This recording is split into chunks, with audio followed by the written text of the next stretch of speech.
How's it going, everyone? And welcome to the last bastion of sanity on this portion of the internet, The Last Vox.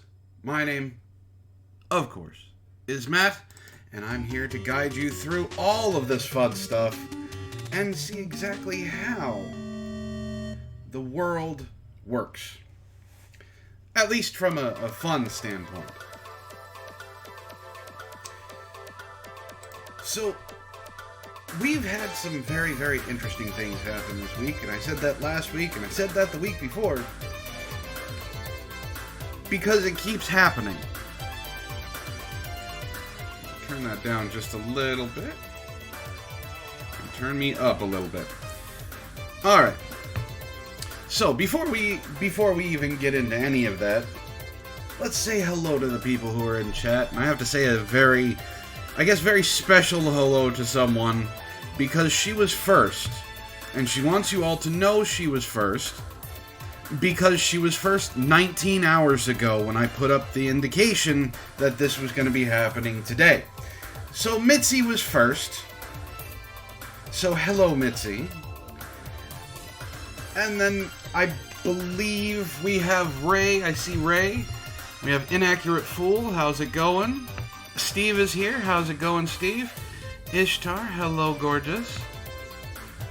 Za is here, as well as Zeogold. How's it going, guys?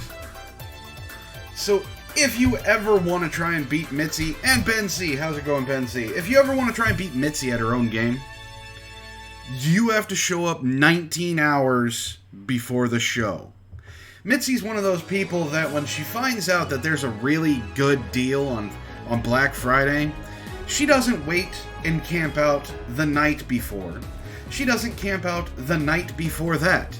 She camps out the week before, giving up everything she has on social media, any of her schooling, any of her job, and anything like that. Mitzi is the one that is waiting at the beginning before the line even exists. How's it going, Pen? Pen says she's coming. I've come to destroy things. Even her own sentences. Well, there is that. Thank you for the subscribe, Inaccurate Fool. It's nice to have you here. Yeah, the messages don't hang around. Eventually they, basically kind of disappear. But I'm happy that she is that dedicated to wait. Which is even weirder because I had people waiting. It said, certain people. There were like 3 people waiting 19 hours ago for this show to start. Guys, I appreciate it. I really do. You guys are awesome. You don't have to wait 19 hours.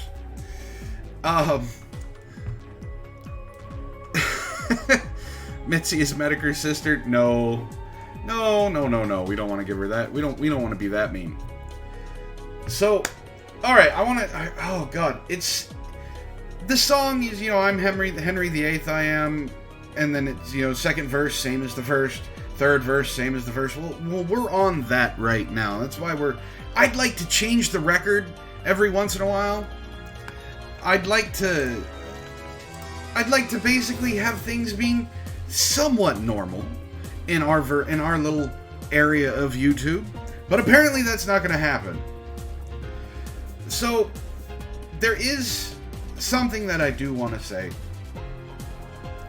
and it's just a quick thing. When I started YouTube, when I started doing my videos, I decided to basically state that I was always going to try and get both sides of the story. If I was going to be talking about something, or if I was going to learn about something. And unfortunately, yeah, I know nothing on YouTube is normal. Unfortunately, for the people that I started hanging around, in that, I guess you could call it the commentary community, I started to notice something. And aside from the fact that I saw that the writing on the wall from YouTube's TOS that the commentary community was going to die, aside from all of that stuff, seeing how vicious it's gotten, and just not fun anymore, I've also started to see that there's a lot of hypocrisy going around. And I'm not talking about I'm not talking about people who are getting big and things like that and then suddenly shit on everyone else. I'm talking about not wanting both sides of the story. When you say that you're someone who basically tells the truth and, you know, tries to get as much of the truth as possible, and you invite someone on and only have them tell their truth, and you don't go to the person that you're talking about, that's called being a hypocrite. Because all you want is you want that person to make commentary fun again. All you want is that person's drama. And you believe them outright. And I have a problem with believing people outright 100%. Especially when they give claims of being 100% right or having something 100% confirmed. If it's that easy, then, you know, you should be able to show proof of that. And so far, every single person that I have come across that has said that they know something 100%, that they have 100% confirmation of whatever they're asserting, they usually can't give proof. And the more that they assert it, the more that they voice it, the more that they seem eager to get people to believe just their side. So, that's another reason why I'm happy I've taken a step out of that community. Because it's turned into, I can't even call it a toxic waste dump, because they're not. They're worse than a toxic waste dump. Whatever happens after the apocalypse, whatever happens after humanity is gone off of this planet, the people who are in that community are going to congeal into this substance, and it's going to stick around, and any animal that is still alive afterwards are going to get near it and instantly die from just the rank, horrible, odoriferous hypocrisy and just vile nature of these people. It's going to waft into the air and poison everything around it. And that's what they're doing. They're poisoning the people around themselves, which is why I'm glad I stepped away from that. Now, is it possible that community can get better? Yes. But, in the same vein, they have to actually want to do the things that they say that they're going to do. And that's the problem.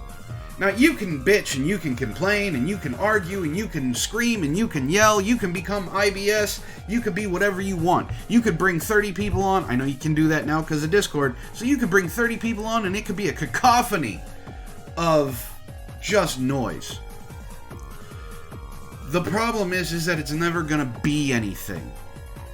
And when you have something like that, all you're going to get is you're going to get a temporary boost. And it's something that even someone like Tim Pool has been talking about what the news has been doing. Mainstream media has been doing this. And it's called the Trump bump. You complain about Trump, you complain about anything like that, and all suddenly you got a bunch of hits, you got a bunch of views. Rachel Maddow is known for this. She made her career on the Trump bump, the Russia bump. She's made her career off of conspiracy theory. And a lot of the things, and let's talk about that for a second, conspiracy theory. When you get one side of the story and believe them wholesale, unfortunately, you're taking part in something that could possibly be a lie. And you're perpetuating it. That's awesome for the person that you're believing, because you get to believe their lie. But, unfortunately, for the person that it's actually about, and you don't talk to them, you don't get their side of the story, well, you end up looking like a hypocritical jackass. And no, it's not like the baby bumps. It really isn't.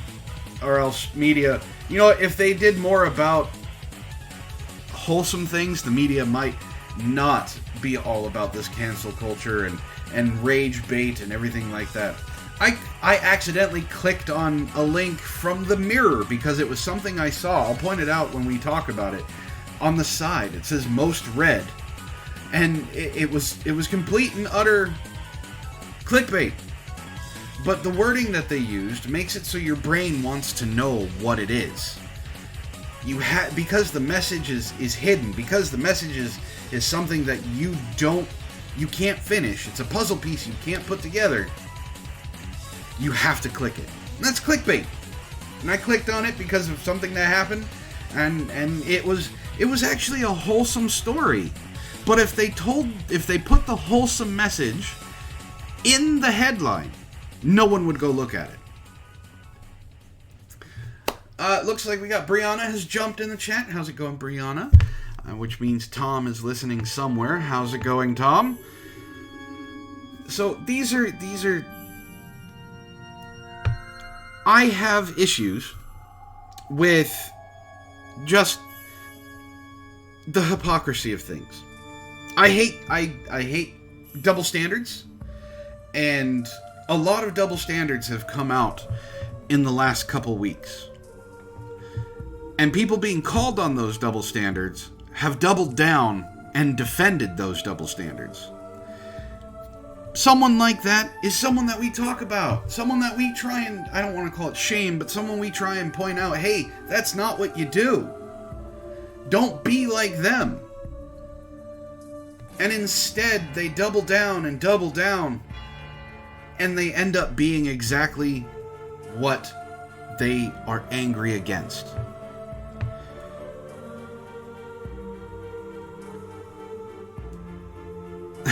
Of course he is working on sorting ridiculous amounts of cards, because that's all he can do. That is his job. He is working hard specifically for you, Brianna, and we appreciate that for him. Now, when I had my collection of cards, man, sorting that took weeks, so I do not envy him at all, and I wish him good luck.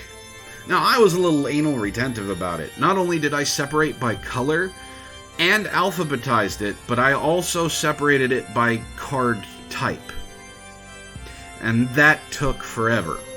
So, it's not even... He is working on it for him so he doesn't annoy you. So it's kind of like he's doing it for you.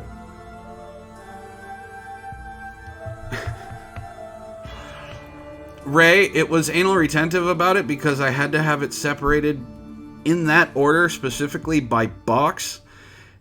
And I made sure, and I'm talking with over 60,000 cards. A little anal retentive.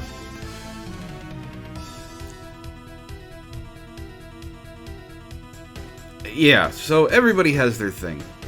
But you guys didn't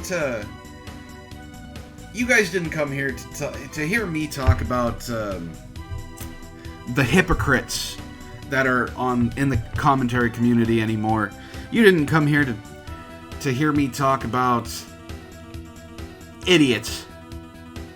You want the crazy. You want the insane. Now, I have some stories today that are going to make you go, wait, what? And then I also have some stories that are going to make you laugh. And I have some stories that are just going to make you feel better about yourself. And I'm not going to start off with the craziest one yet. I'm going to start off with one. I haven't really gotten into politics since the first two shows. So I'm gonna delve into some politics here, and we're gonna talk about everybody's favorite Twitter personality, everybody's favorite congressperson, Horseface herself. We're gonna talk about AOC. Now, AOC attacks Democrats for accepting money from billionaires, and then her doing the same thing. So I guess we are talking about hypocrisy here. Now, this is a little different. We're talking about politics. So the way things work in politics are not necessarily on the same plane as you, me, anybody listening to this right now.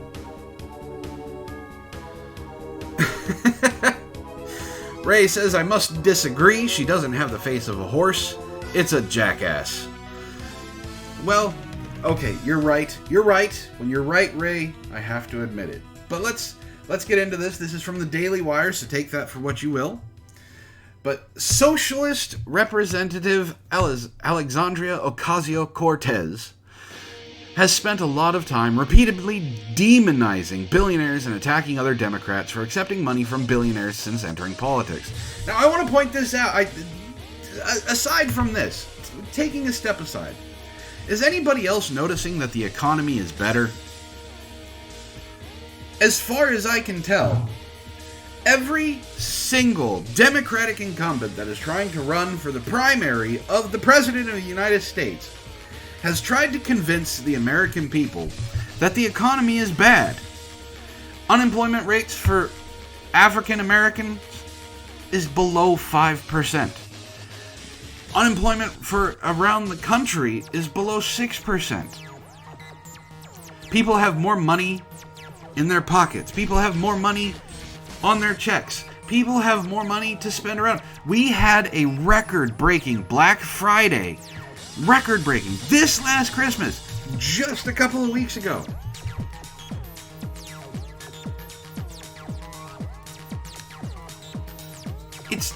It's kind of crazy. Zaw says, didn't get his first real 40-hour-week job until Trump got into office. I don't know if that's because of Trump, but Zaw, that's awesome. Everybody, he gave tax breaks to the rich. You know what? Trump gave tax breaks to everybody. People are seeing more money in their, they're earning more. And we still have everyone up on that debate stage. Everyone saying, trying to convince you that the economy is bad. The Dow has been putting up record-breaking numbers since Trump hit office, not going down. Everyone is making money in this, but the Democrats still want you to think that you need their help. Stop letting them lie to you.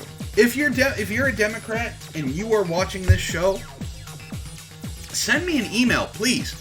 The email link is down below. It's help4theguildless@yahoo.com. Send me an email telling me exactly why you still support the Democrats. And are you going to vote for Trump? Because I'd really like to know.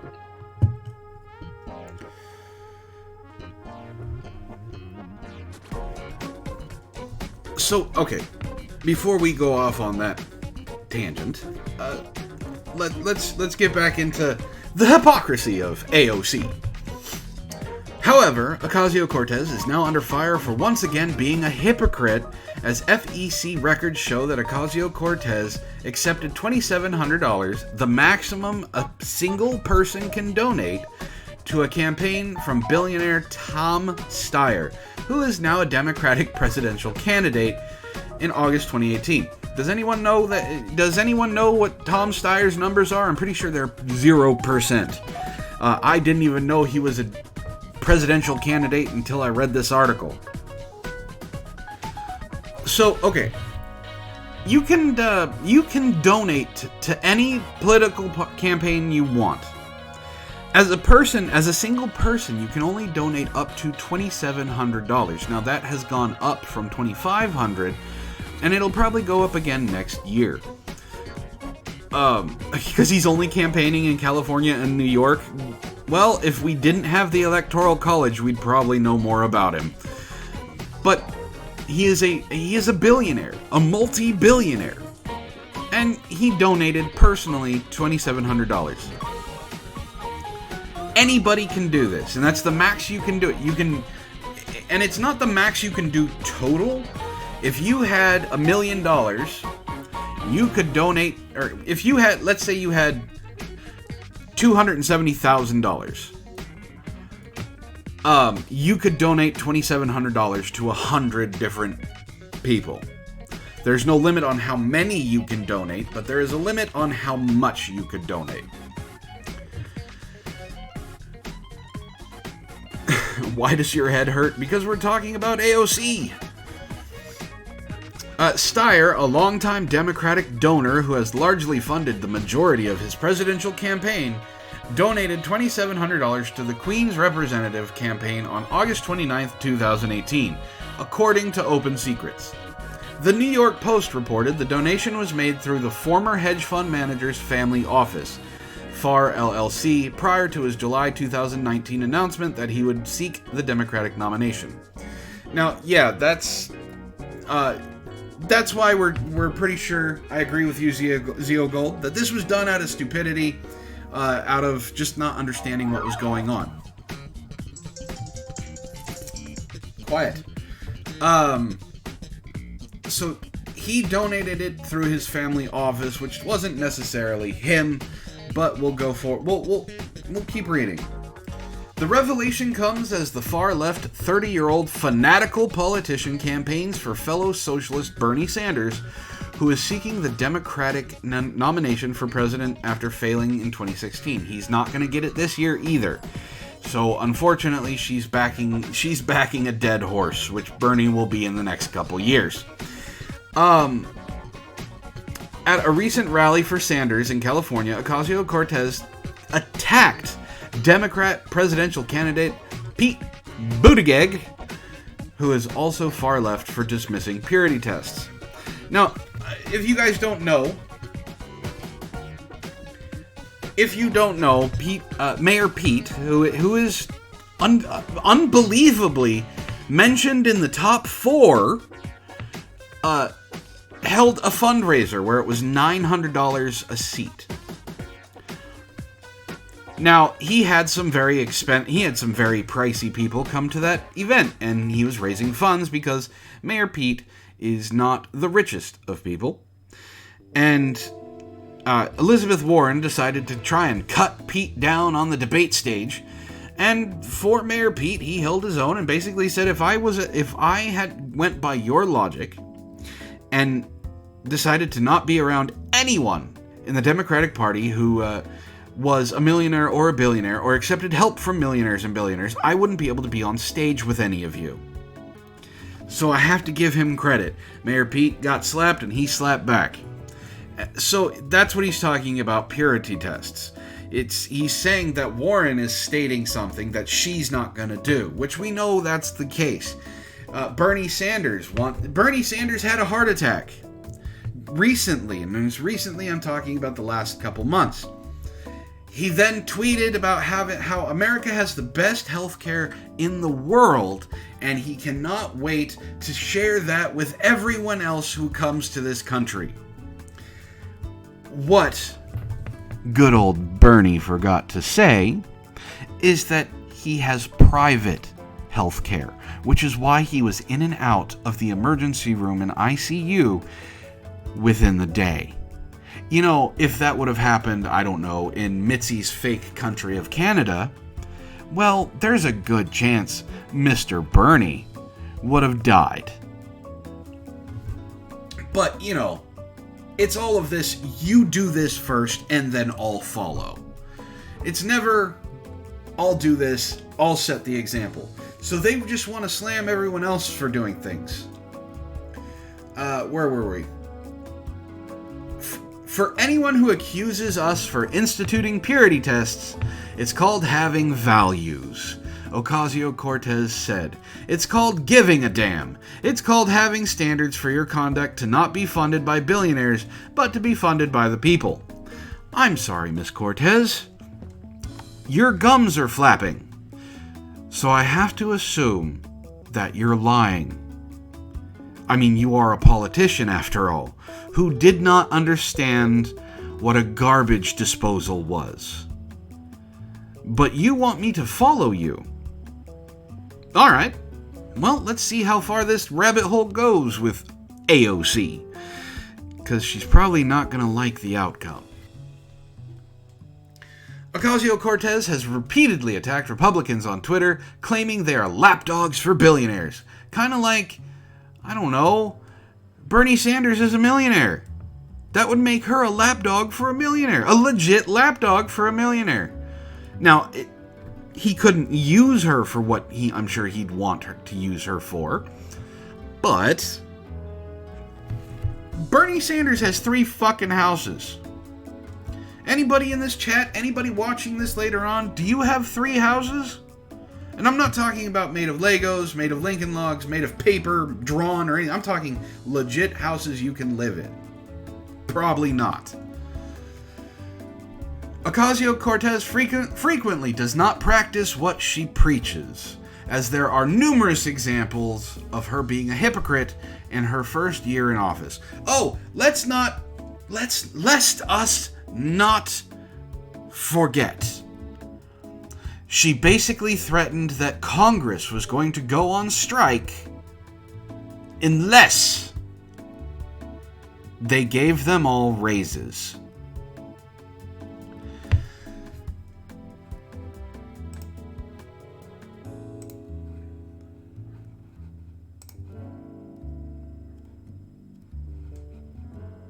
So I think that's pretty telling, right? We're gonna shut down Congress. You have a house. You don't have 3, Brianna. Just 1. So we'll get to that in a second. The freshman congresswoman, a self-described socialist, campaigned on a platform to expand affordable housing and her controversial Green New Deal, which was 5 pages long. Not 5 drafts. The whole thing was 5 pages. Not back and forth, not single-spaced, not 11 font. We're talking double-spaced, 5 pages long. Safe, affordable, and adequate housing for all. But Ocasio-Cortez's new building, built by leading DC developer W.C. Smith, is part of a luxury complex whose owners specifically do not offer affordable units under Washington, D.C.'s Affordable Dwelling Units program. I mean, she has to have a dwelling inside D.C. as well because she's a congresswoman. She has to have 2 residences. The residency in her district and the residency in Washington, D.C. Now, she could have gone for low-cost, low-income housing, affordable housing for all, but I can guarantee you that she didn't even take a second look at anything that is considered affordable. Ocasio-Cortez repeatedly criticized luxury real estate developers during her campaign, claiming that their buildings hiked up rent prices and pushed low-income residents out of their neighborhood. And yet she lives in one. This is what I'm talking about. Okay? This is what I'm saying. She won't do it first. She wants you guys to do it first. And as long as you do it first, she can then worm her way around it and basically say, that's not necessarily what I meant. It's good that you guys are doing it, but it's not for me. It's not something that I can actually do. So while you give up your riches, while you give up your home, while you give up everything that you have earned, she is still going to sit back and she is going to collect enough money to make this a career. When the politicians become millionaires, maybe it's time for us, I don't know, to overthrow them again. Now, unfortunately, that's scary talk, right? Overthrowing a corrupt government. Everyone thinks the government is corrupt. Everybody thinks that, right? But no one wants to do anything about it.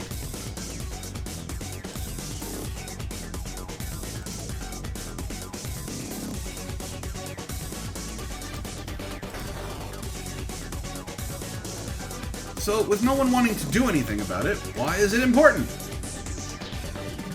Because you're supposed to, it's called having standards. It's called having principles. Things that, people who say that stuff don't actually do. Yes, I agree, AOC is the best thing to happen to MGTOWs and the alt-right. Ocasio-Cortez also judges Republicans and Democrats by different standards. which was evident when she immediately jumped on the Democrats' smear campaign of Supreme Court Justice Brett Kavanaugh, but then completely ignored allegations against Virginia Democrat Lieutenant Governor Justin Fairfax. It's all of these rules for thee, not for me. And I don't deal with those. I hold myself to a standard that I hold the same standard of everyone else. If you can't deal with that, well, unfortunately, that's a you problem. And I'm going to call you out on this show, to your face, on Twitter.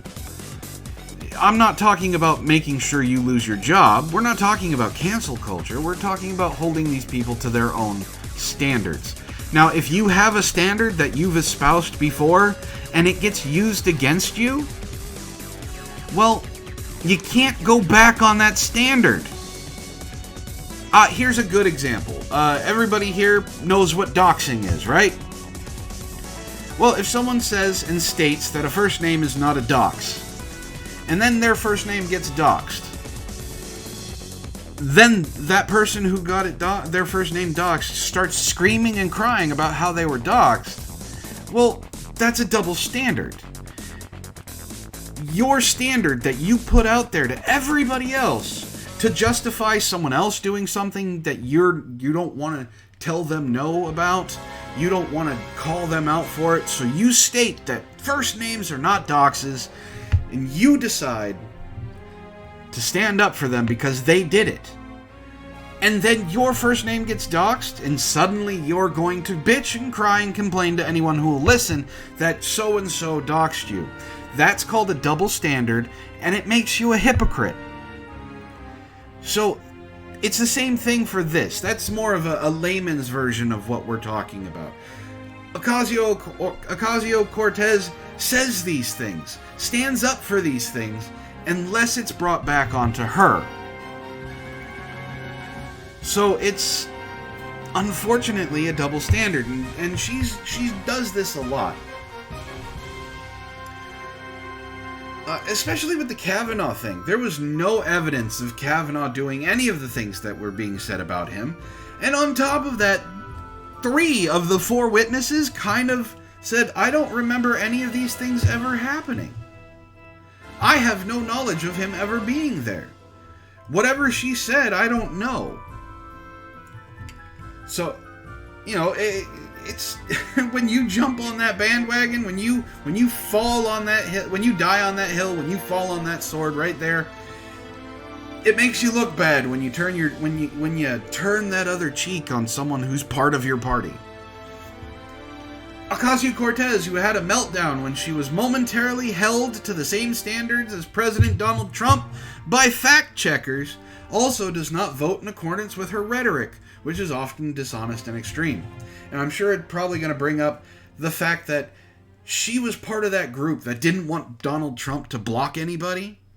And when Donald Trump basically got told by the Supreme Court, hey, you can't block people because when you tweet, it's access to the president, she then did the same thing and bitched and complained until she got brought to court.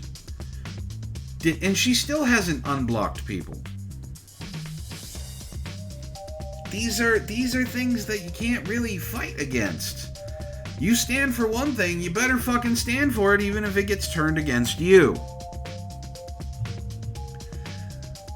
Let's see. In June, CNN's Jake Tapper slammed AOC, who had been bemoaning the living conditions for illegal aliens on the border, for not voting for sending any money to the facilities to improve conditions for the illegal aliens.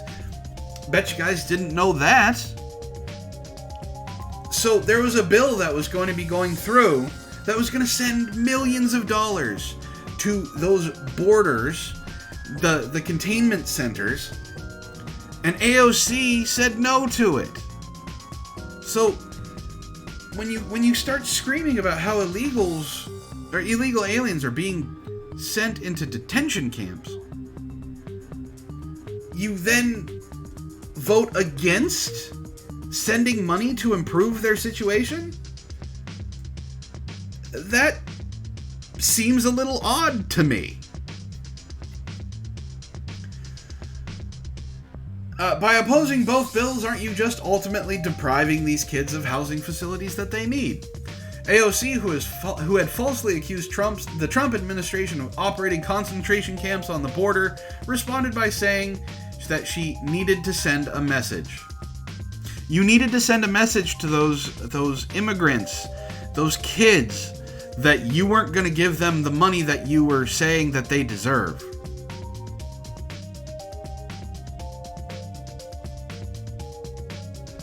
Zio Gold says they've seen too many people on both sides say that we should give up having standards and principles to do whatever it takes. I can't agree with that. I really can't. And Ishtar and I have had arguments about this. About me wanting to do things that kind of go against what I say. And I have to kind of get slapped into reality and say, like, this is, you need to pay attention. You say this, you got to go by it. You don't sink to their level. Now, I know right now we are seeing a lot of people just slinging mud. The pendulum is starting to swing back, though. The extreme left, we're all about censorship, right? Kicking people off the platform, getting rid of them from Twitter and Facebook and YouTube. And now that pendulum is starting to swing back because those same rules are being used against them. And when those rules get used against them, they freak the fuck out. How could you possibly do this to us? We thought you were only going to do it to the people we didn't like. We didn't know you were going to use these rules to kick us off platforms. So, I agree, we shouldn't sink to their level. Don't do the cancel culture. Don't contact someone's business and say that they need to be fired because they said something you didn't like on Twitter, or that they said something that you can't agree with on YouTube. Are they hurting anyone, or is it just your fifis? Because when you get your fifis hurt, and you go to your friends and you have them do something for you, it just makes you look like a bitch. Have standards, which I attempt to have. Now, do I always succeed in keeping my standards? No, but I've never touted that I do. I am human. I have things that I have emotions that I go off of, and sometimes it doesn't work. But a lot of times it does. And you stick to those standards. When you start bending those standards to help whatever political party or whatever group that you're a part of to make them look better, well, unfortunately, you become AOC. You become someone who is so filled with the ability to have double standards and that it's okay for when your party does it, that when it gets used against you, you have no idea, you have no ability, and no knowledge of how to go against it. Because you've given up your principles. You've given up your standards. And unfortunately, that loses in the end. And we're seeing this stuff. We're seeing this stuff losing. We're seeing this cancel culture lose out. For the simple fact that you can stand on the skulls of your enemies. You can. Not literally, figuratively you can. Because while you're standing tall by your principles, they're failing by the wayside. It could be someone as simple as they stopped doing what they wanted to do on YouTube. Because, well, they don't have the backing that they used to. Or they don't have any friends anymore because they don't know who they can trust. So you can see this happening. They've stabbed the people in the back so many times that it's a fucking war zone. So what do? You get to stand there and watch it all happen. The easiest example I can give is all of the woke movies that we've had coming out recently. Right? All of the woke movies have been failing. Failing bad. Charlie's Angels did $6 million at the box office because it was something that had a sneaky feminist message. No, you wrote a shit movie that was supposed to be an action movie that had no action, and you just wanted to make it a feminist movie. Ghostbusters 2016 is another example. Ocean's 8, another example. All of these woke movies who have been in production for years are coming out now, losing in the box office, and we're getting better movies that are going to be coming out down the pike. Now, it doesn't sound great. It doesn't sound good. We have to wait a bit. But the production companies will have learned. They have lost money on these movies. Woke culture does not sell. J.K. Rowling is a perfect example. I don't have anything about her to pull up today, so we're just going to talk about her a little bit. J.K. Rowling basically retconned all of the history of everything she ever wrote in the Harry Potter series to get to the woke the woke culture. Yes, I did see that. I don't have time for it today, but I will do it next week. But she retconned everything for the woke Twitterati. And then she stated something that she actually believed, and that was the scientific fact that women are women and men are men. That there is not anything in between. And the feminists went fucking crazy. The gender identitarians decided to go nuts. They called her a TERF. They called her a bigot. They turned on her, and suddenly we start getting articles about how, it seems like the goblins that she created are a characterization of a certain stereotype of the Jews. A couple years ago, we wouldn't have had that because she was still in deep with the woke culture. But now they're going to tear J.K. Rowling apart because she sinned against the flock. She didn't push that banner enough. This is what I'm talking about, how this is coming back. The pendulum is starting to swing back. Now, this is also where we need to be careful. We need to be a little bit more vigilant. With that swinging back, we cannot get complacent. We have to understand that basically the pendulum is going to reach a peak on the other side as well. We need to fight against that too, because that extreme is still bad. The extremes of the pendulums are bad, left and right. When it hits in the middle, everybody usually gets along. But we'll talk about this extreme pendulum swing on the left. And since it's still the holiday season, I have something for you guys. I have something that is going to make you just... Well, if you're sitting at a desk, try and put a pillow in front of you, because your head is going to hit it really, really hard. And I don't want you guys to knock yourselves out while watching this. I don't want you guys to hurt yourself while you're enjoying the dulcet, if not exaggerated and louder sounds of my voice. I want you guys to enjoy the show.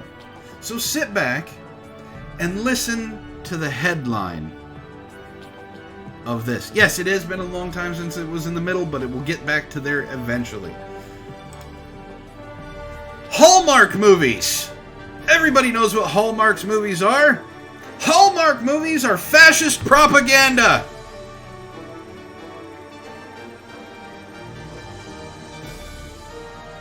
Is anybody else just dumbfounded by this fucking headline? I know I am. Hallmark movies are some of the most milquetoast holiday bullshit out there.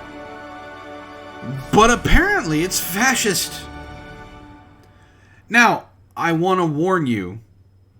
Tom knows this name, and I'm sure a couple of other people have heard this. Amanda Marcotte is the one who wrote this, so strap in, it's gonna be a bumpy ride. This was written on Christmas. The Hallmark Channel has been having a rough go of it in the past few weeks. The cable TV behemoth which has been minting money with its patented holiday season schmaltz. I do like that word because it's schlock. Drew widespread criticism earlier this month when it pulled ads for the wedding company Zola that featured a lesbian couple kissing at their wedding. The company's initial excuse was that they do not allow ads that feature overt public displays of affection, claiming the policy is regardless of the participants. Now, should they have pulled the ad? No. Leave the fucking ad up. The LGBT community is more commonplace now than it ever has been. So seeing two lesbians kissing on their wedding day, since, homosexual marriage and lesbian marriage are allowed, having them kiss on the wedding day is not a big deal. So, no, they shouldn't have pulled the ad. This was obviously nonsense, as couples kissing at weddings is not only auteur, but generally seen as mandatory. The whole "you may kiss the bride" thing. Unsurprisingly, critics quickly found plenty of examples of straights snogging on the channel that shows the sexual orientation was the sole reason for the ad pull. Now, that's not necessarily true. Just because you showed them that, yes, you have straights snogging all over the place, doesn't mean that that's why the ad was pulled. It just means that the excuse they gave was bullshit. And I agree, the excuse they gave, bullshit. We were talking about standards. That's that standard. If your standard is that it's okay for a heterosexual couple to kiss, cool. At least admit that your standards are we don't want the lesies or the homos kissing on our channel. Let's see, where was I? Hallmark then flip-flopped, because of course they did, apologizing for pulling the ads and claiming they have been a progressive pioneer on television for decades and committed to diversity and inclusion. Unfortunately, I have to call bullshit. Only recently have they been about diversity and inclusion, not for decades. Hallmark was all about, well, I would say it's about women empowerment, because they did have all of those movies where, like, Not Without My Daughter and things like that showing. But most of the time, it was a nuclear family, a white nuclear family. Which is, of course, I hate agreeing with Amanda Marcotte, just letting you know. Which is, of course, laughable to anyone who has even glancing knowledge of the channel's offerings. Running down this year's schedule of Christmas movies offerings is like a trip into an uncanny valley of shiny teeth, blow-dried, heteronormative whiteness, with only a few token movies with characters of color. It's like watching The Stepford Wives, but scarier, since the evil plot is to replace normal people with robots is never actually revealed. Depends on the movie, which Stepford Wives movie you watched. Now, Hallmark, as I stated before, is one of the most milquetoast companies out there. They don't do anything too daring. They're B movies. They're Christmas movies like you would see in any theater, done by big budgets, except they have a fourth of the budget, or half of the budget. Hell, sometimes no budget at all!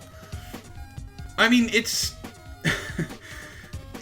Hallmark, guys. They make Christmas cards, and Valentine's cards, and anniversary cards, and they made a network to promote their merchandise.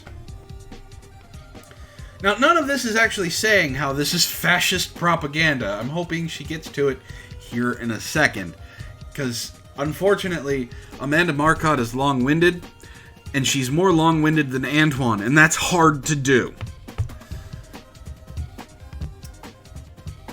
Let's see.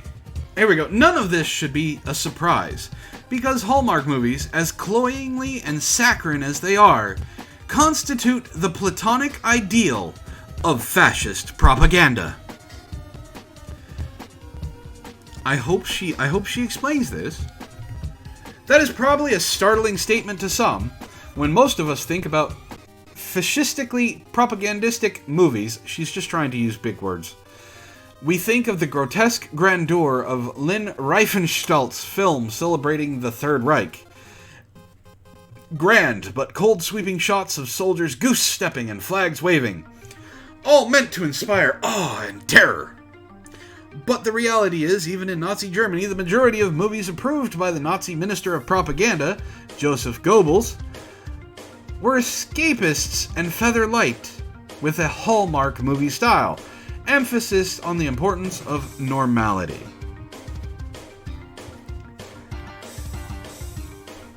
I'm guessing it's because there has not been a movie based on the next article I'm going to read, according to Hallmark, which makes it fascistic. You guys are gonna love it. You're gonna love the headline, and it's gonna make sense, sort of, but it ties into this. There's plenty of reason that empty-headed kitsch fits. This empty-headed kitsch fits neatly, she writes horribly, in the authoritarian worldview. It's storytelling that imitates the gestures of emotion without actually engaging with real feeling. That's not true. That's not true at all. These movies are emotionally there. That's what Hallmark is based off of. No, they don't have the ability to tug at your heartstrings like Pixar or Disney or even Sony, but they're there. You get invested in characters. You want to see them do good. You want to see them succeed and be happy. You want to see their family get their Christmas presents. I digress. The Hallmark movie steers clear of the real passion or deeper emotion that tends to be the engine driving more artful fiction. That's because they're not wanting that. Yes, there is some gratuitous and unnecessary verbiage used in this. They're not going for that. Hallmark has... When you tell someone that you could go up to someone you've never met before and just go, have you seen that... Did you see that Hallmark movie last week? And people aren't going to have to worry about whether they say, what the fuck is Hallmark? They're going to know exactly what you're talking about. Ishtar says that's what it is. She's a shill for Disney. Hallmark is a threat to their feel-good fairy tales. Well, you know, now we need a fat Disney princess now, according to some Twitter people. But look, that's basically what it is. Ishtar, you're not wrong, but at the same time, let's understand that you can go to someone and just go, I saw a Hallmark movie, and 9 out of 10 times they can probably peg the plot like you did for Fast and the Furious Tokyo Drift. So you're a perfect example. You know what Hallmark is, but you don't watch them. But you know what the movie is. You know exactly how it's going to turn out. They don't want to go into artful fiction. They want to go into a feel-good milquetoast movie that just makes everybody feel warm and fuzzy on the inside by the end of it. Regardless if they're white, black, brown, orange, purple, green, Muppets, it doesn't matter. They just want a feel-good movie. Characters who have real feelings, after all, can prompt empathic reactions in the audience, and empathy for others is the greatest single threat to the authoritarian mindset. And so Schmaltz walks through the paces of love without touching on any of the messy but compelling realities of it. There are plenty of women in the audience right now. I have a question for you ladies. When you're watching a movie, and you want it to be a feel-good movie, do you want to see the feel-good happy ending? Or do you want to be drugged through hell, broken glass, landmines, and damage to get to that point? Now, would you rather have it be like that for every fucking movie? Or do you just want the happy ending? Because that's what Amanda Marcotte is saying. You can't have just a normal, happy-go-lucky, feel-good movie. It's gotta be something that is heart-wrenching. It's gotta be something that is terrifying. It's gotta be something that is painful and impactful. It can't be just light and fuzzy. It depends on the day. Okay, Brianna, what I'm asking is, Would you be okay with every single movie being that way?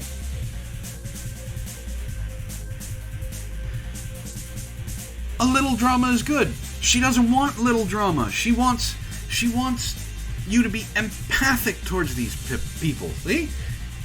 Now, let's be fair. The Hallmark movies are made for women and very, very gay men.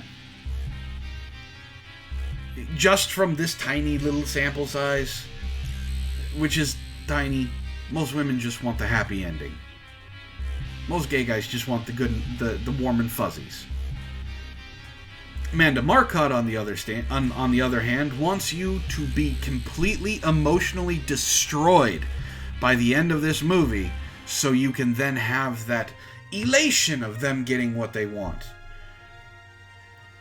So for a Christmas movie, she doesn't want the Christmas presents to just be missing. She wants the Christmas presents to have been stolen in front of the children while they are tied up and beaten by the Grinch, and then have them set on fire outside in front of the house. So then, when they get their Christmas presents at the end of it and they're emotionally destroyed for the rest of their lives, and they hate Christmas, you can feel good about the fact that the better people won out. Instead of characters driven by real feelings, therefore, the guiding hand of normalcy pulls the characters along through the narrative.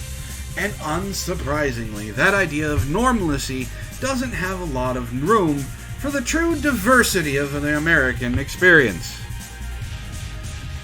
Okay. The true diversity. Here we go. This is fun. So, diversity in America, true diversity of America, means that 70% of the characters in these movies should be white. 18% of them should be black. And like 8% should be Mexican, and like 2% should be Asian, and then the rest are the other smaller percentages. So, we should actually see more white people. Now, she's talking about gender diversity. Well, since we're talking about normalcy, let's talk about the fact that most of these movies are based off of the nuclear family, which is one mom, one dad, 2 kids, a pet, and a 4-bedroom house. That's the nuclear family. That's the normalcy that she's talking about. That's that is the norm of America. Now, the LGBT community takes up about 10%. Now, that's still 300,000 people. That's still a lot of people. I wouldn't say it's 10%. It's more than that. How's it going, JR? How's it going, Bade? There's more than 300,000 LGBT. I mean, probably more than that in LA alone. But let's talk about what she's really talking about, which is there's not enough gender fluid trans people in these movies. Well, we're talking about 0.001%, or depending on the study, 0.003% of the American populace. You're more likely to get struck by lightning twice than meet an actual trans person, depending on where you live.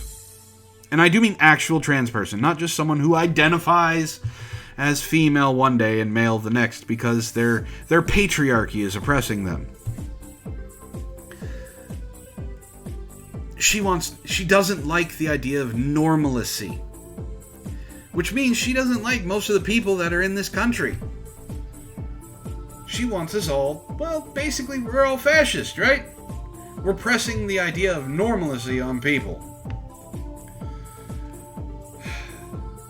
This much is evident in the efforts to include Jewish characters in recent Hallmark holiday movies, which, by all accounts, seem like a complete disaster. In part because the rule of normalcy reorients everything towards a very narrow, sentimentalized version of Christmas.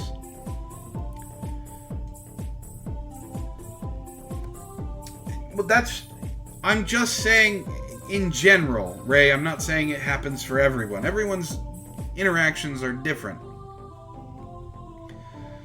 She's still not making a really good argument. She's not for these things being fascistic or propaganda. Let's see. In the Hallmark Lifetime Cinematic Universe, Hanukkah and the characters who celebrate it exist only in relation to Christmas. Nancy Coleman of the New York Times complained, adding that the Hallmark movie Holiday Date could, with remarkably little editing, turn into a Jewish Get Out. Come on, guys. I'm not going through all the rest of this. I'm going to get to what I was talking about. Nowhere in this is basically, like, it's easy to spot fascistic propaganda when it's goose-stepping Pepe meme frogs, or Pepe the Frog memes. It's a lot harder to notice how it's working when it's tied up in Christmas cheer and suggesting Grinchhood of anyone who questions the rigidity of its worldview. I am not a fan of Christmas. Apparently that makes me not fascistic. Or that makes me fascistic. I don't know. I don't know what she's actually saying. I'm not a fan of Christmas. I'm a fan of Halloween. But Christmas is not a big holiday for me. I agree with Yazia Gold. When has she ever made a good argument? The answer is never. I put Amanda Marcotte on the same level as Clementine Ford. But, just for you guys, I found the article that Hallmark is going to do their next big holiday movie on. Their next feel-good movie. I found it just for you guys, and I want you to understand that I'm going to be spoiling it for you. So when it does come out, you'll understand that it came from here first. Okay? So I'm going to spoil this for you. Be prepared. Transgender man gives birth to non-binary partner's baby with female sperm donor. I'm going to let that sink in. You go ahead and contemplate that. I'm going to get myself a little bit more to drink. My throat is getting dry.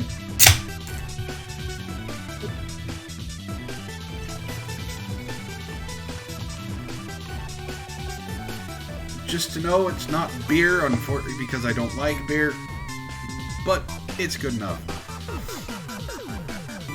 So yes, transgender man gives birth to non-binary partner's baby with female sperm donor. That's the 7th time I've read this headline, and it makes my head hurt, wondering why it's...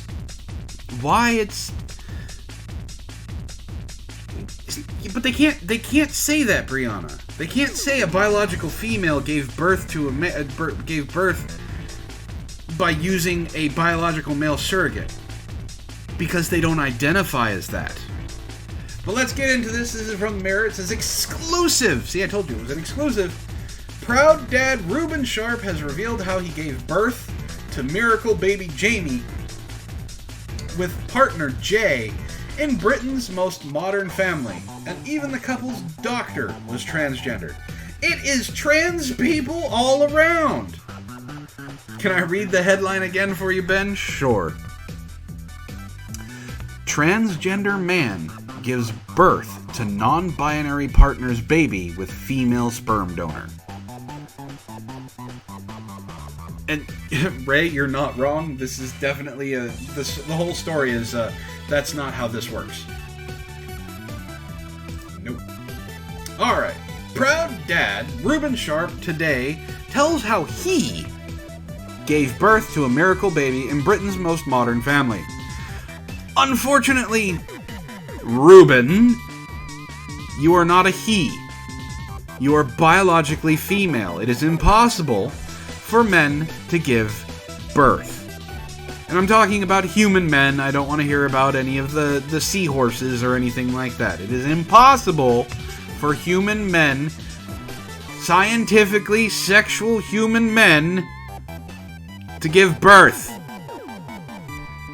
The 39-year-old transitioned to a man 12 years ago, but apparently didn't get the hysterectomy to finish it off. You know, taking out her ovaries, taking out her womb. Can we make this an unwoke comedy? Sure. Ben asks, how do females create sperm? Is it from their chesticles? No, that white liquid is not sperm. That happens to be milk. That's something completely different, Ben. But he still had maternal instincts, and 6 years ago stopped taking testosterone in hopes of one day having a child. Ta-da! That's how you get a miracle baby. You stop taking testosterone, and suddenly the estrogen, which is really fucking high in females, kind of kicks on that biological need of being a woman.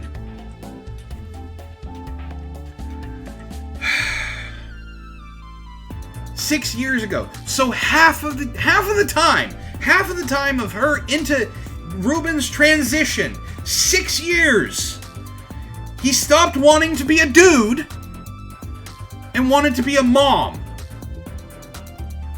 That's not how this works!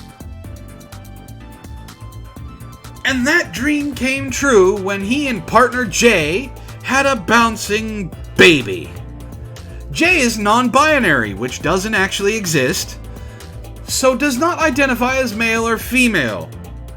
So that means when Jay goes in and finds out that Jay is having problems peeing and maintaining Jay's erection because he's not male but still has his male bits, and declares that he's non-binary and that his genitalia and his sex don't matter, the doctor can't do anything, and Jay dies of prostate cancer. Oh, I can guarantee you, Jay will really quickly identify as a male when it deals with the prostate, and the fact that there is a good possibility of it being damaged and him dying. You want to put standards up to that shit? They'll fail. The sperm donor was a trans woman. No, they weren't. The sperm came from a man. And even the doctor was transgender. Now, was the doctor transgender in the way that Jessica Yaniv is transgender? Probably not. Well, even if you get rid of the uterus, there's nowhere that the eggs can attach to. So, Ruben isn't a dude. Has no plans on becoming a dude, and is going to go back to pretending to be a dude. And while a handful of other UK men have fallen pregnant after transitioning from a woman, which means that this woman is still a woman, Ruben and Jay are among the first couples to speak out about their remarkable journey. I don't give a good goddamn about the remarkable journey of the woman who got pregnant. It's not something impressive. How's it going, Skull Crusher? I agree with you. That kid's gonna grow up and be completely fucked up. I think we have a new Desmond is Amazing on our hands. So there have been a handful of UK men that have fallen pregnant? You mean the handful of UK women that quote-unquote identify as men? Yes! Women can get pregnant. It's not that big of a thing. Oh good, there's more. Jesus Christ.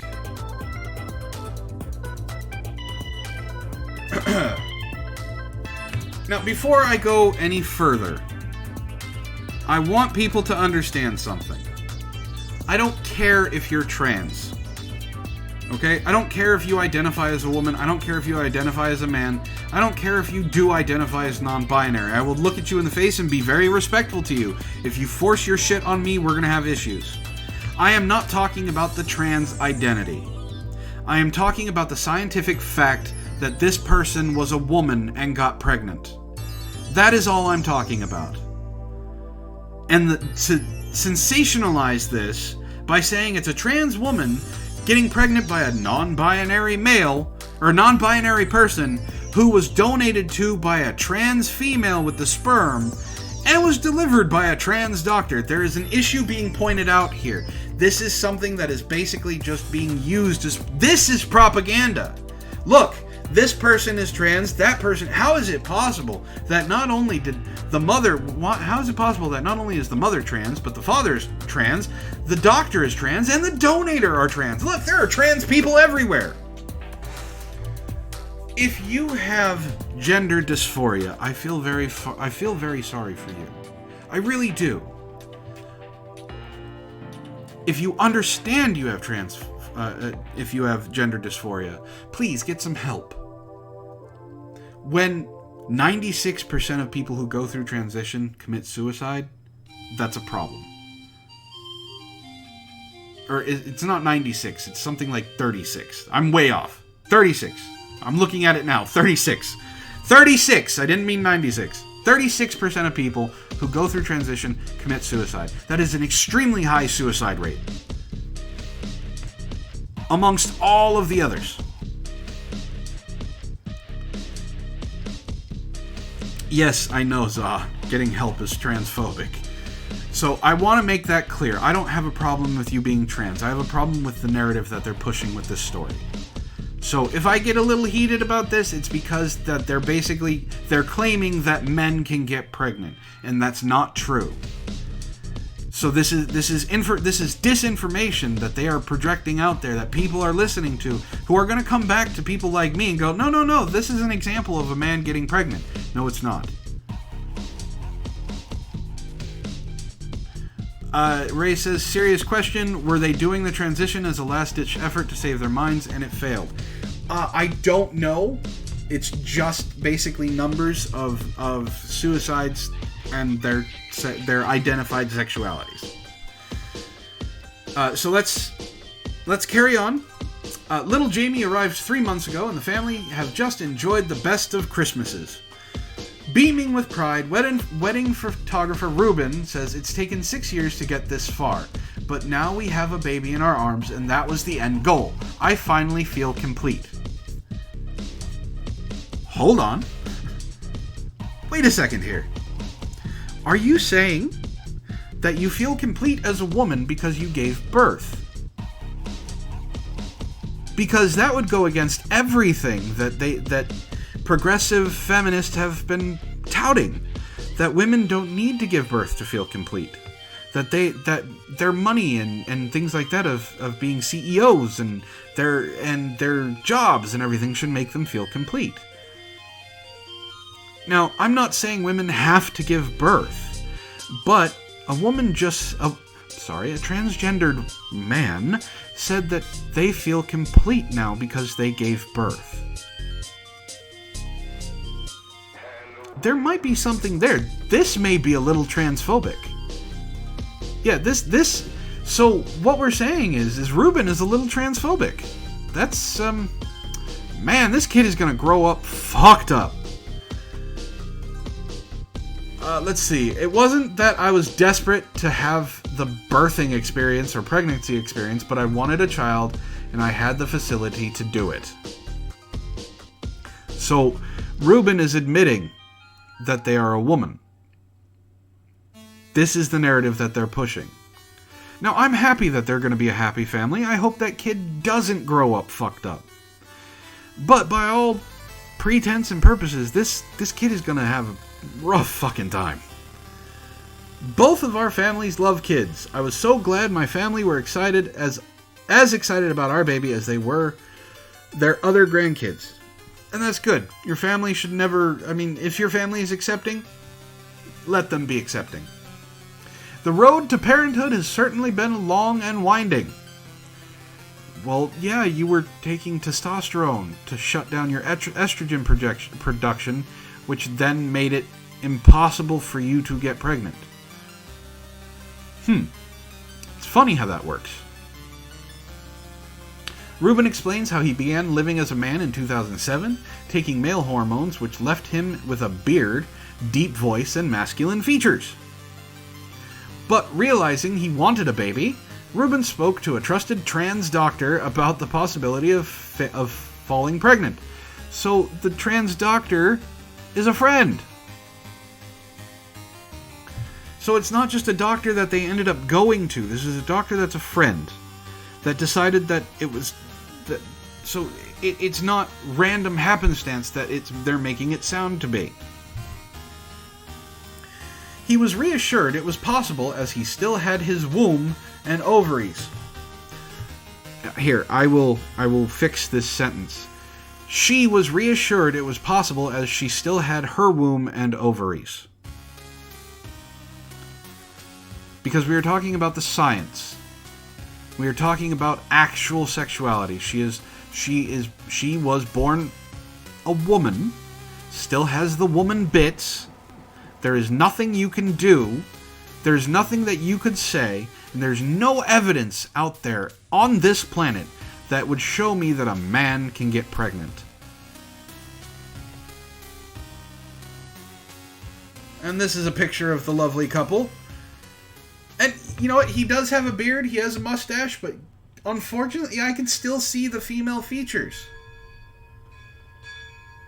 And that and his husband is just a derpy looking guy. Alright, how much more is this? Because I have some other stuff I want to talk about. Alright, I'll go through this a little bit. Aliens, yes. She took a break.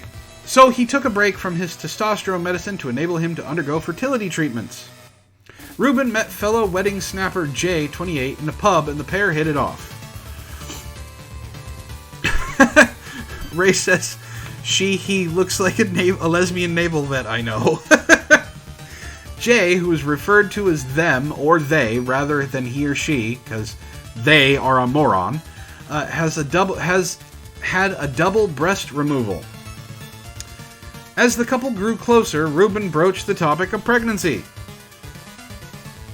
He said, after a few months I started getting nervous, realizing I was planning to have a kid.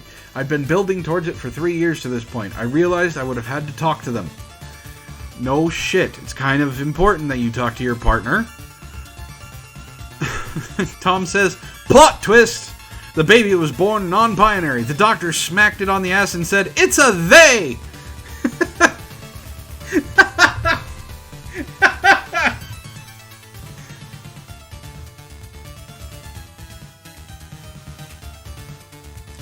If they didn't want kids, we'd have to break up.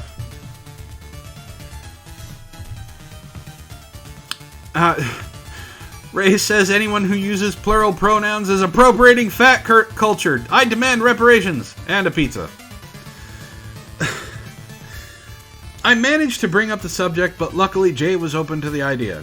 Jay adds, it just seemed right. We wanted to raise kids similarly. It is an adorable baby. It really is. This baby is adorable in all the right ways. It's a cute smile. So I hope... I'm not going to rag on this family anymore. This is actually really kid. It's a really cute kid. I hope the kid doesn't grow up fucked up. Because they didn't get born into this. They didn't choose to be born into this. And unfortunately, their parents are going to be downloading all of their ideals into this baby. Sorry, it's non-binary, so it's a they-be. It's a they-be, yeah.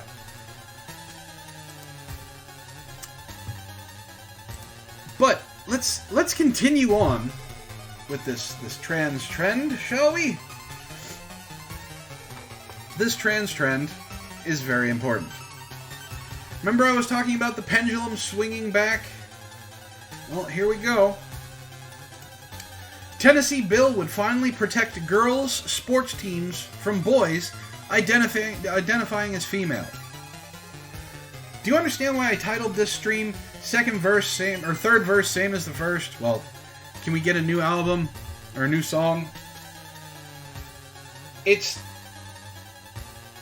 still all of this same shit.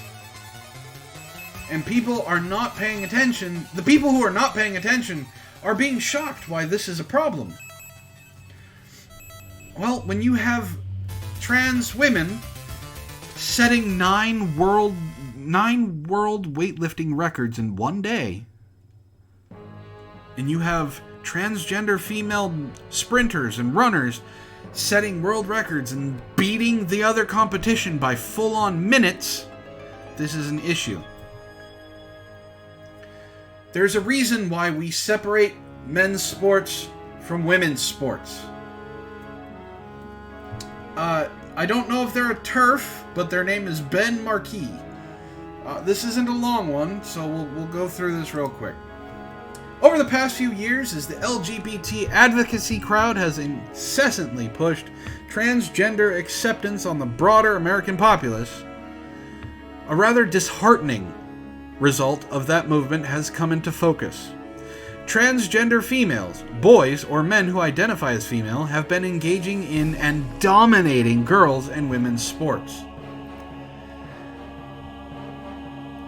2 transgender sprinters come in first and second at Connecticut Girls Indoor Track Championship. There were only 2 transgender women in that competition, and they came in first and second.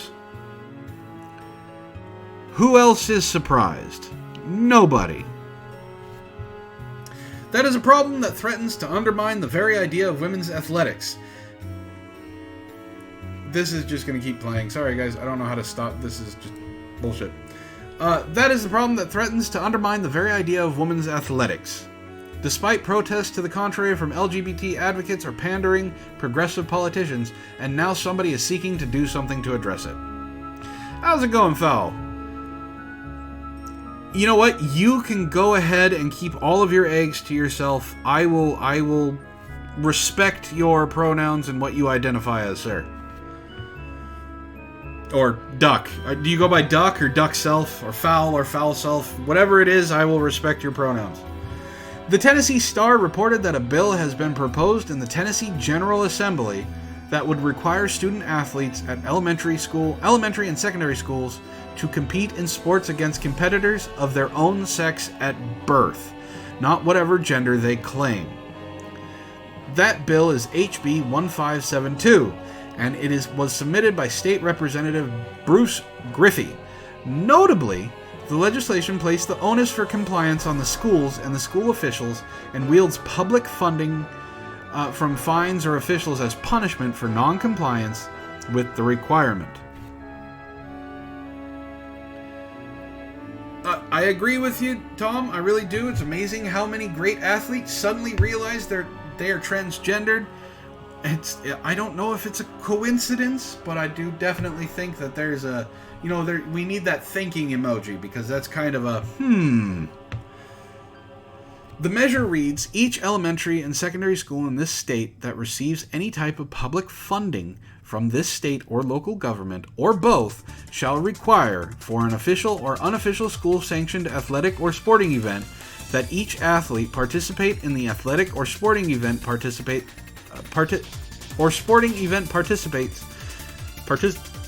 with and competes against other athletes based on the athlete's biological sex, as indicated on the athlete's original birth certificate issued at the time of birth.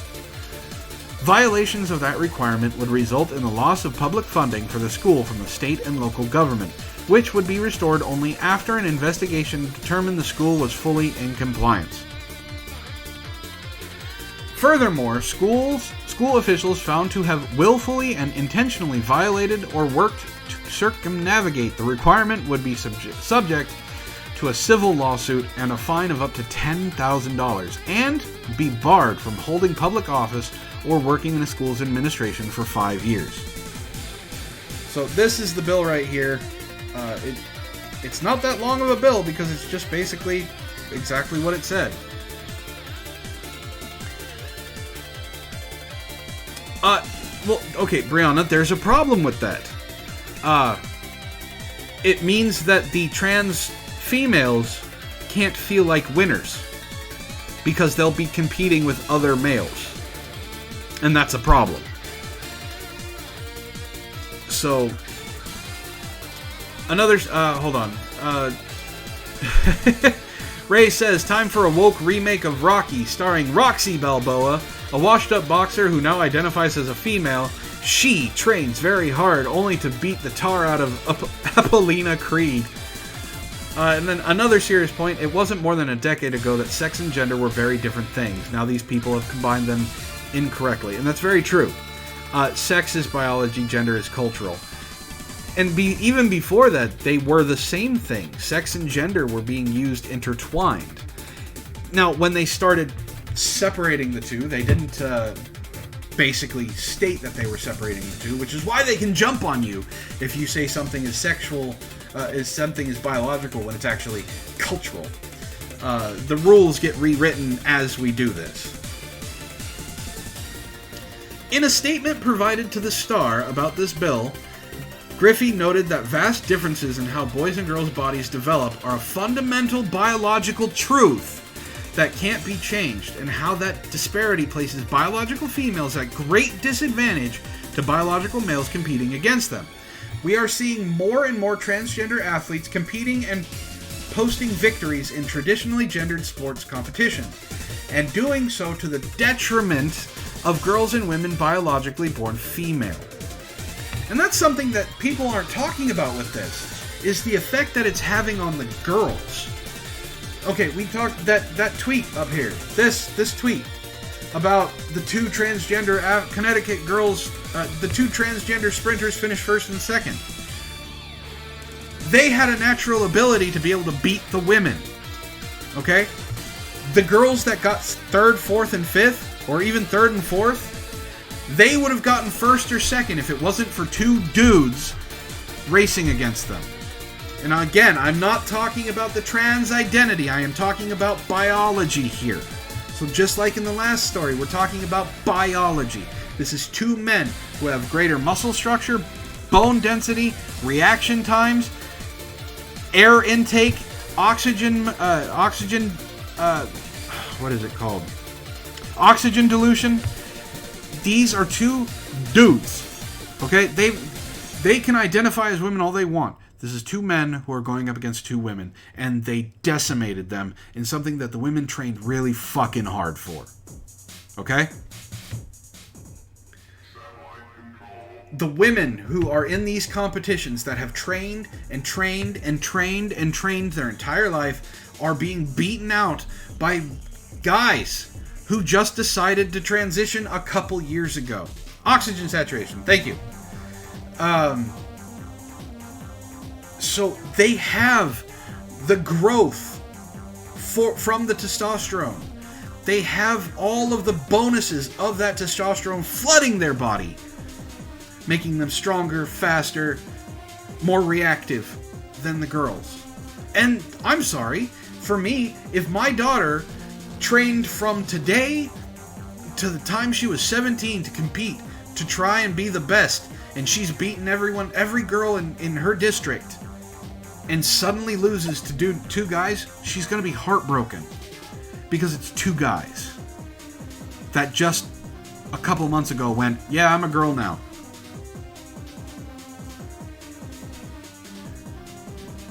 Let's see. Boys and men, due to testosterone levels, bigger bone... I already went over that. Have physical advantages in sports relative to girls and women. Here. Do you want me to give you an example? That's a really good example to use when people bring this shit up. What was one of the most painful experiences in your PE class when you were in elementary school? Most of the time it's dodgeball. So let's take dodgeball as an example and put 5 boys against 5 girls.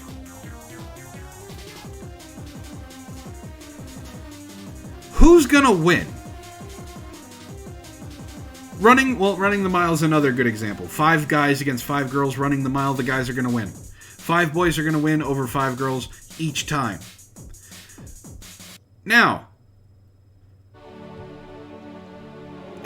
not being able to play because you forgot your gym shoes. I am sorry that must have been very emotionally painful for you, Zaw. I am sorry. I am here for you. I'm empathic to your pain. So now we know that the 5 boys are going to win at dodgeball. Because they're more cruel, because they're more competitive. But that's aside from the point. Now, we're going to take those same 5 girls that lost and put them up against 5 more girls. Except 3 of those girls are only identifying as girls. So that means we have 3 boys and 2 girls against 5 girls. Who's going to win? The playing field is still stacked. Those guys, those boys who identify as women, are going to win. They're more competitive. They're, as Brianna said, they're cruel. Because they're going to win. They're not looking to see if the other person is going to be okay. They see a target, they want it out. So let's see. The legislator added that it was fundamentally unfair to force girls to compete against and consistently lose to boys claiming to be female. We brought up something came out over Christmas called Ms. Monopoly. A lot of people talked about it and how crap it was that the girls who played the game, if you were female, you got advantages. You got paid more money than the boys. And that was seen as unfair. Right? Because it is. It's unfair. You're giving boys a handicap. That's exactly what's going on here, except it's being accepted. It's being praised that these transgender athletes are doing so well. It has nothing to do with them being trans. It has to do with them being boys competing against girls.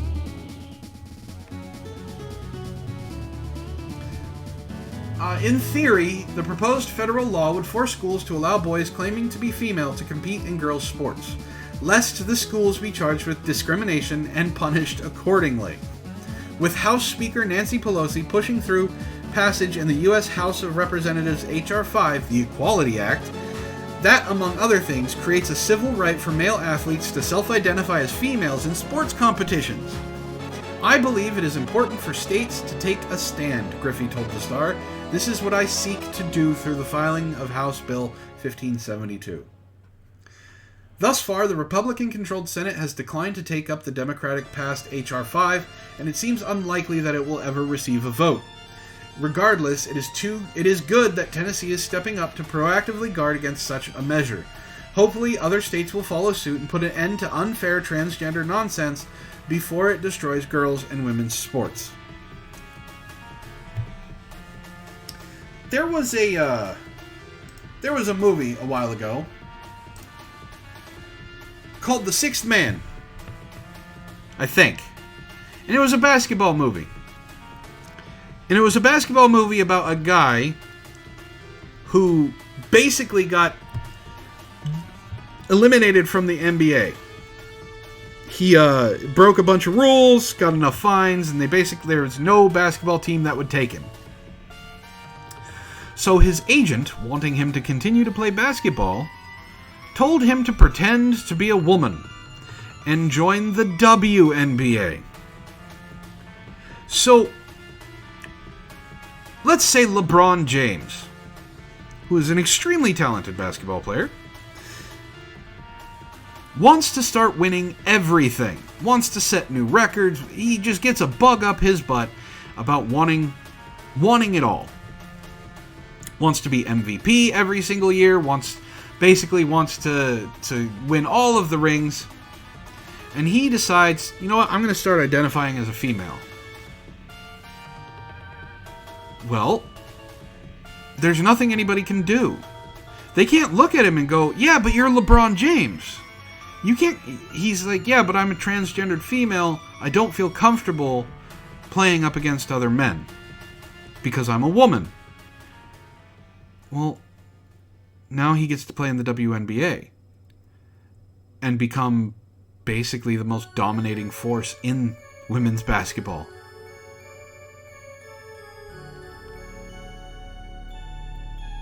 I mean, come on, guys. This is simple. This is not something that should be debated. This is something that should definitely just be common sense.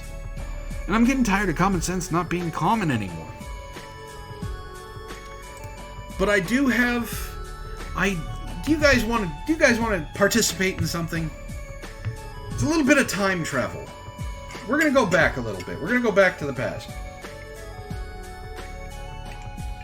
Now, I want to assure you that this article was written in 2019. But we're going to go back to the past. And it's one of my favorite people to talk about. Yeah, I know, common sense has been thrown out the window. Anita Sarkeesian looks back at Gamergate. I want to show you this. It's highlighted. Written by Anita Sarkeesian. No, I'm not using a movie as evidence. I was using a movie as example. I'm not saying that it's something that will happen, Val. So, this is basically... This is hearsay from the person who said it, and you just have to believe them. We're going full circle here. This is that whole... You talk about someone and you only get one side. Well, this is that one side. This is an article about Gamergate written by Anita Sarkeesian about herself. Because apparently Gamergate is still a thing. Zeogold, you've been around for a while. Is Gamergate still a thing? Foul, is it still a thing? Does anybody know if this Gamergate is still anything other than just a boogeyman term? But let's get into this. The game industry's silence was shameful. Oh no.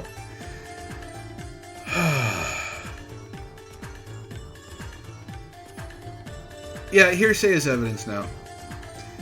No, now look. See, she wrote the article, and there's an error in the very first word of the very first paragraph. No, look back. It's now look back at video games in the last decade. Oh, okay. There should be a comma there. There should be a comma. No, look back at video games, comma, or a semicolon. In the last decade is complete without an honest, clear-eyed reckoning with Gamergate. The massive, decentralized hate mob temper tantrum that upended people's lives in the late summer of 2014. This is 5 years ago, guys. 5. Nor can we ignore the game industry's complicity in Gamergate through its shameful silence in the face of reactionary mob of gamers. No, they were not silent. Which is why we got Anita Sarkeesian on the boards of safety and the Twitter safety team. We have people like Zoe Quinn who are protected by their mountains of fans getting jobs working at Marvel and DC. And shit like that. Yeah, Gamergate was just about being a hate mob. And all of the women in games were silenced for the entire never of 2014. Brianna fucking Wu is running for Congress again after she lost. But she was silenced. Oh my god. She got her own story on Sci-Fi. She got interviewed in the home that she said she had to run from. Anita Sarkeesian has made thousands upon thousands of dollars for her campaigns. As far as I knew, Discord was free. Anita Sarkeesian had to raise $25,000 for a Discord. But yes, she was silenced. She has been run out of the industry. Feminist frequency. That's what it's about. Feminist frequency. For those of you who don't know, feminist frequency has died. And it's been dying for a very long fucking time. Specifically, since about 2015. She has struggled to make any money. She is not paying her employees. On top of that, they're doing another fundraiser for something like $29,000 for some fucking radio program. Another radio program that no one fucking listens to. She rushed out her Kickstarter bullshit, and everyone was pissed off about that. The FBI has stated that Gamergate was a giant, double-stacked nothing burger with an order of delusion. Okay? There is nothing wrong with Gamergate. Now, yes, there were people who were complete and utter scum in Gamergate. But there were people who were scum in the anti-Gamergate side. Another good example of Gamergate would be Kick Vic and I Stand With Vic. Both sides are bullshit. When you have sides like that, tribalism takes place. And humans, we are a tribalistic species. We like hanging out with people who we agree with. We like hanging out with people and talking to who have the same ideas. And we also like the schadenfreude of watching the other side get destroyed, get their comeuppance. So shit like this happens. And we got Gamergate. Fowl says they wanted to try and cause Gamergate 2.0. So that means Gamergate's dead. Why are we still talking about it? Well, Anita Sarkeesian needs money. That's why she's still talking about it.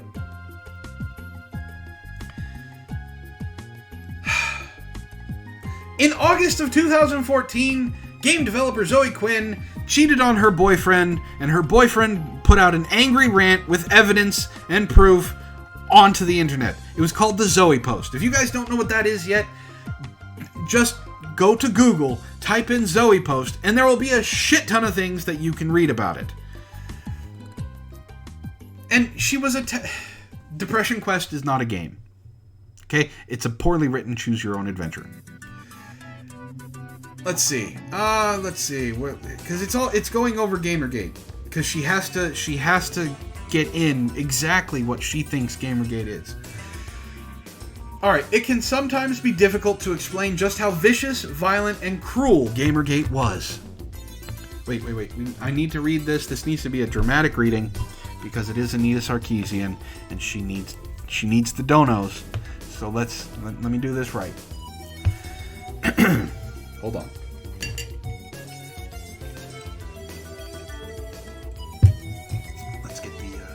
Let's lower the music a little bit. This is something serious. It can sometimes be difficult to explain just how vicious, violent, and cruel Gamergate was. Or how it has metastasized across our culture. Online attacks like these have become increasingly common. Odds are that you've witnessed or read about one of the last couple of years. Whether it's the tidal wave of racist and sexist abuse, comedian Leslie Jones shot out at white people. Oh, I'm sorry, I messed that up. The abuse that Leslie Jones received for daring to be in the 2016 Ghostbusters remake, where everyone that was in the cast basically told white people that they were horrible and men were scum. Sorry, strike that. Don't put that shit. We're live. Or the sheer viciousness of Congressperson AOC enduring for having joyfully danced ever in her life. Which she then turned around to basically look at the Republican Party and go, what the fuck is wrong with you? I danced because I was young and I think I'm hot. It's not a big deal because I'm young and hot. You're all old, ugly white men. She had her moment. These attacks follow the same pattern. A mob riled up by incendiary racist or misogynistic rhetoric, or both. Dog piles that target social media accounts with death threats, rape threats, sexist, racist, ableist, transphobic slurs, and horrifyingly graphic images, with no proof ever being shown. They often feature endless, borderline, incoherent YouTube tirades full of ridiculous conspiracy theories on why the person they hate that week is actually an evil demon sent specifically to destroy all that they hold sacred. even if what they hold sacred is just 1980s comedy or a beloved role-playing game. Gamergate was certainly not the first cyber mob. Okay, real quick. That whole last paragraph, I can point out the same amount of vitriol being spewed to one side, to the other. Yes.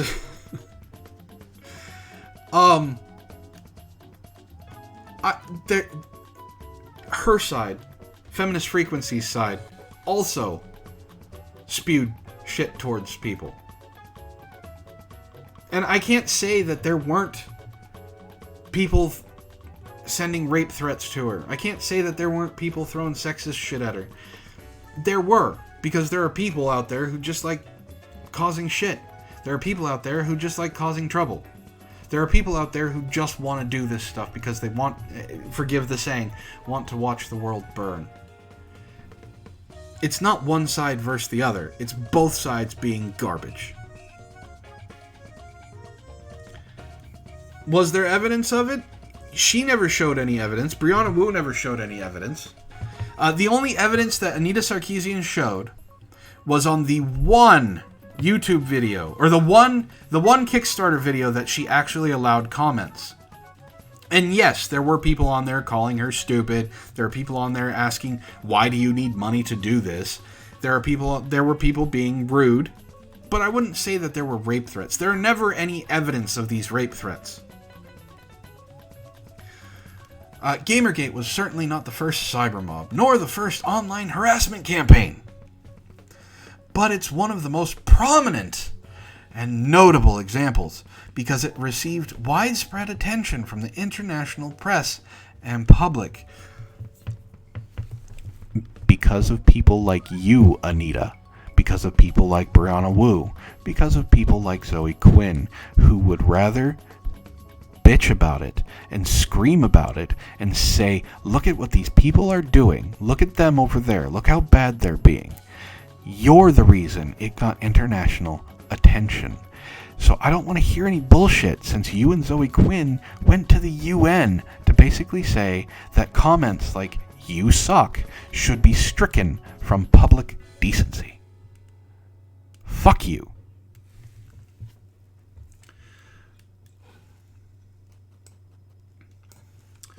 While women were being attacked, enduring the emotional and psychological abuse of brutal, non-stop cruelty and dehumanization, and fleeing their homes in fear, and yet she was seen doing an interview in that very same home. I don't. If she had to run from fear, why was she in the same home doing the very public, very visual, very noticeable interview? Huh. The vast majority of the games industry stayed silent. And you know what? I would agree with you, Val. Sargon made them noteworthy. Mundane Matt made it noteworthy. If you don't like him or not, that's fine. I stopped subscribing to him like years ago. But Medicare made them noteworthy. When he was going by Internet Aristocrat, people were talking about it because it was the thing to talk about.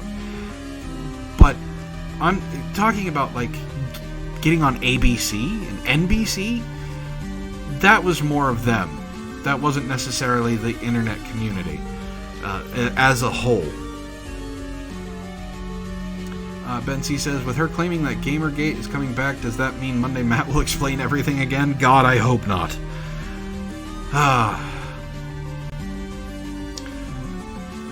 The industry didn't stay silent.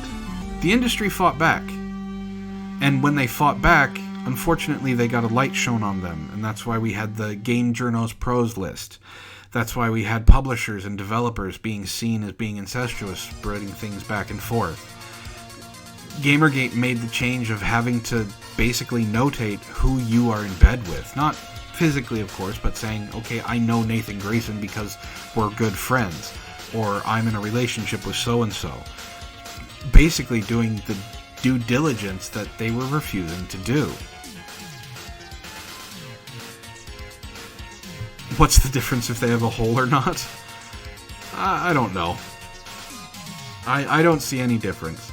But the industry did not stay silent. The industry took measures. We have transgendered choices in games in support of what Anita Sarkeesian and all of them are talking about. We have feminist features in games, and we've had feminist games. The problem is when they go after people like Bayonetta and say how sexist Bayonetta is and how she was created for the male gaze and things like that. And then it comes out that the creator of Bayonetta is a woman who is very happy with how Bayonetta looks and is very proud, and it's one of the high points of her career.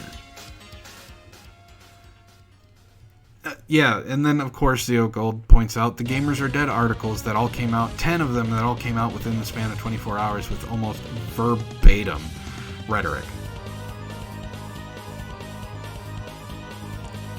So here's a funny part of it, and this is going to be the last thing I say on this because this is a dead subject and she just needs money. We risked so much by speaking up and shining a light on the most horrifying corners of the internet. We demanded that these boys and men be held accountable for their harassment and violence. We hoped that it was a small risk. We hoped that it was a small ask that the industry stand with us to simply say, we will not tolerate harassment. You risked so much.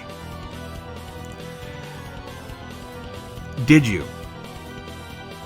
I don't think you did. You already had a successful business, and you continued to get more successful. You had millions of dollars donated to you over the span of a year. And the only reason that you thought it was a risk now is because you're not getting the same numbers.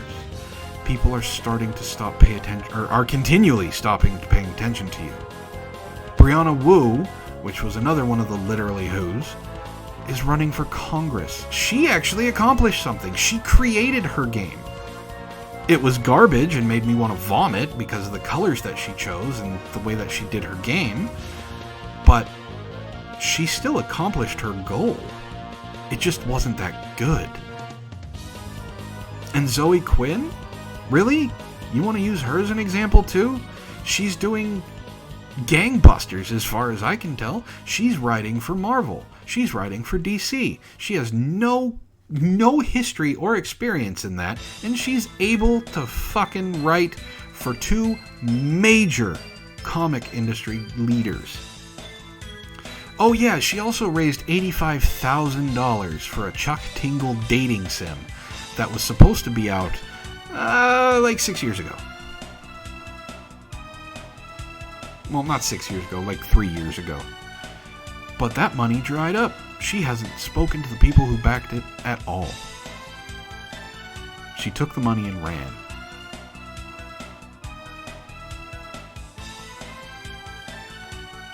No, not Depression Quest. I'm talking about, what was it called? Revolution 60. Brianna Wu created Revolution 60. She got her game out. It's just that the industry saw you all as what you were.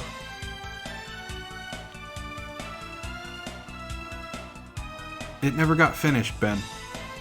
The industry saw what you were, something flash in the pan that was basically using the industry itself to try and garner their own goals.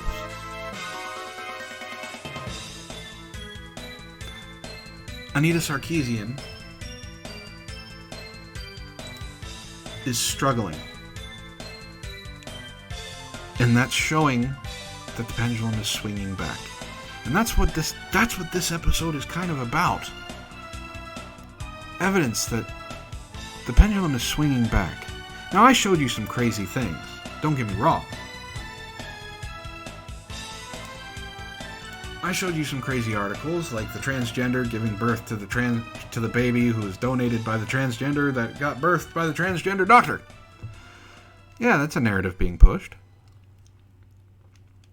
But the pendulum is swinging back. It's slow. Definitely slow. but it's there. We're going to get to a point where these movies, these woke movies, are gonna fade away because they've lost money for these production companies. They've been in production for 2 years. We're gonna start seeing movies that are actually good again.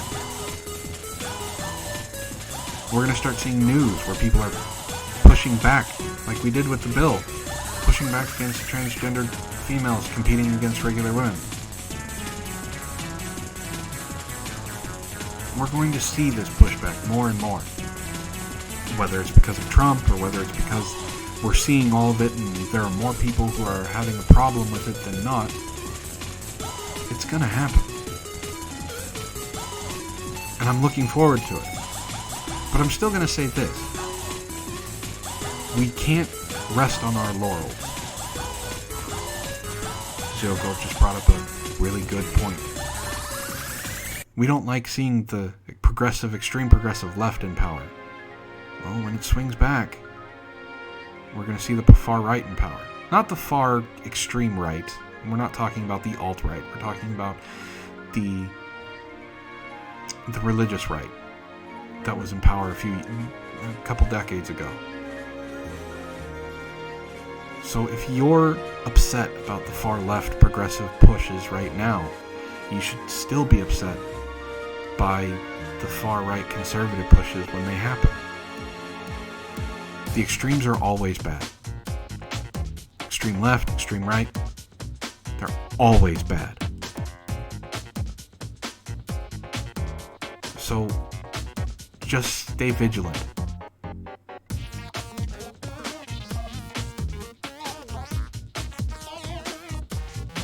Don't rest on your laurels when this stuff starts happening the other way.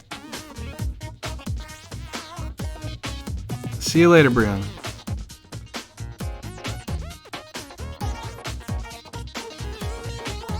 And that's really all I gotta say, guys. If you liked this, stream, I hope you would share it around. If you haven't subscribed, subscribe already. If there are people that you would like me to try and interview, I have an email down below. It's helpfortheguildless, help, the number 4, theguildless@yahoo.com. Send me an email. If you know a way of getting a hold of them, put it in the email. If you have any articles you want to send them my way. I do this stuff for you guys. I know you guys are smarter than you let on. So I hope you guys enjoyed the show. If you want to support it any other way, all you have to do is subscribe. If you want some really cool merchandise, well, I have an ad that I can play for you. There is a link down below. If you want to become a member of the channel, there's a join button. All you have to do is click that, and you can join.